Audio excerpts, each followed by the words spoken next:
तर आशाताईंचा जन्म 8 सप्टेंबर 1933 रोजी सांगली जिल्ह्यामध्ये झाला होता। त्यांचे वडील माधवराव भोसले हे एक शास्त्रीय सिंगर होते, पण ज्यावेळी त्या 9 वर्षाच्या होत्या त्यांच्या वडिलांचं दुःखद निधन झालं। त्यामुळे जी घराची जबाबदारी होती ती त्यांच्यावर लवकर पडली होती। त्यामुळे त्यांनी 10 ते 11व्या वर्षापासूनच गाणी म्हणायला सुरुवात केली होती। त्यांनी पहिलं हिंदी गाणी चुनरियासाठी म्हटलं होतं, पण सुरुवातीला इंडस्ट्रीमध्ये खूप मोठे मोठे सिंगर्स होते, त्यामुळे त्यांना बी ग्रेड गाण्याचे ऑफर्स यायचे, सो त्यांनी ते जास्त स्वीकारले नाही। पण असं म्हटलं जातं की वयाच्या 16व्या वर्षी गणपतराव भोसले यांच्यासोबत त्यांचं लव्ह मॅरेज झालं, पण त्यांचं जे वैवाहिक जीवन होतं ते जास्त काळ चालू नाही शकलं, त्यामुळे त्यांच्या मुलासोबत त्या परत घरी आल्या।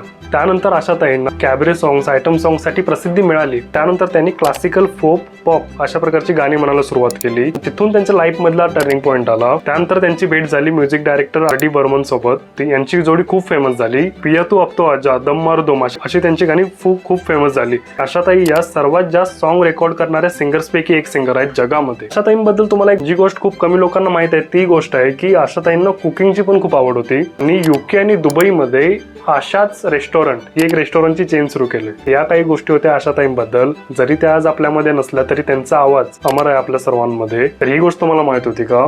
आणि असेच व्हिडिओज बघण्यासाठी सबस्क्राईब करा या चॅनलला।